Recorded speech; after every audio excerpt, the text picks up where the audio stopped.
राजस्व महाअभियान के दौरान बहुत सारे रैयत ऐसे हैं जिनका कहना है कि उनको जमाबंदी पंजी की प्रति नहीं मिली, तो वे राजस्व कैंप जो लगना है पंचायतों में, उस कैंप में जाकर अपनी जमाबंदी पंजी की प्रति ले सकते हैं। अगर उनको नहीं मिलता है, अगर वहाँ से भी उनको नहीं मिलता है, तो वो अपने कंसर्न जो कर्मचारी हैं, जो सिविल प्रभारी है राजस्व कर्मचारी, उनसे संपर्क करके अपनी जमाबंदी की प्रति मांग सकते हैं।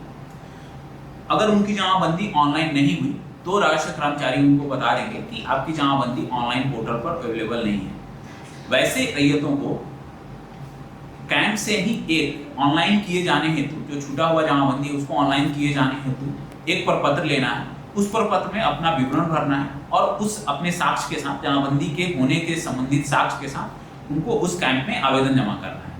वो फॉर्म क्या है और कैसे भरना है, चलिए देखते हैं। तो ऑनलाइन किए जाने हेतु छूटी हुई जमाबंदी को ऑनलाइन पोर्टल पर चढ़ाने के लिए ये प्रपत्र अवेलेबल है, ये आपको कैंप से मिलेगा। ठीक है, ये इस प्रपत्र में बेसिकली आपकी जो जमाबंदी है उसी जमाबंदी से रिलेटेड सारे इन्फॉर्मेशन पूछे जाते हैं। जैसे किस अंचल में आपका ये फॉर्म जमा कर रहे हैं, अंचल अधिकारी के नीचे वहाँ पर अंचल का नाम भरना है। उसके बाद यहाँ पर पंचायत का नाम भरना होता है, हल्का मतलब पंचायत का नाम होता है।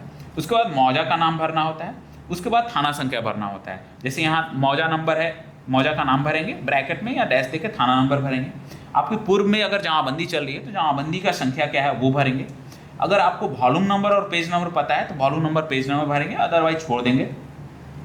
उसके बाद ये जमाबंदी जो आपको ऑनलाइन कराना है वो किस जमाबंदी रैयत के नाम से चल रही थी वो आपको भरना होता है। या जमाबंदी रैयत का नाम अगर मल्टीपल है, एक का नाम, उसके नीचे दूसरे का नाम, उसके नीचे तीसरे का नाम।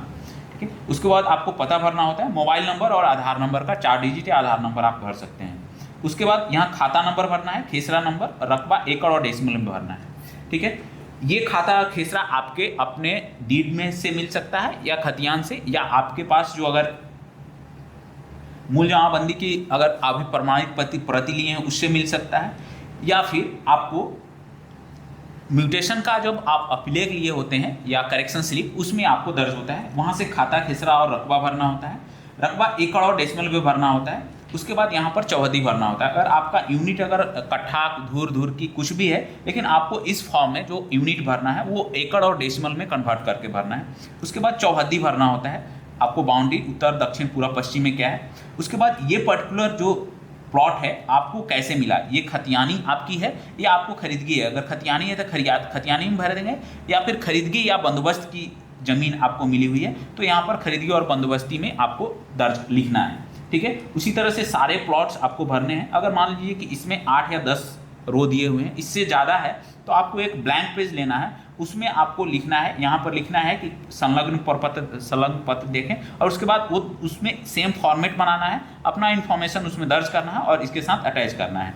कुल रकबा लिखना है और उसके साथ ही अगर आपका लगान रसीद कटा हुआ है तो लगान रसीद की प्रति लगानी है, और खाता खेसरा से रिलेटेड इन्फॉर्मेशन आप मतलब जो साक्ष्य है वो लगाते हुए आपको ये वाला प्रपत्र, सारे दस्तावेज और इस शपथ पत्र के साथ आपको कैंप में लेकर आना है। कैंप में आपको राजस्व कर्मचारी या जो वहाँ पर जो कर्मी होंगे जो फॉर्म कलेक्ट कर रहे होंगे उनको आपको जमा करना होता है।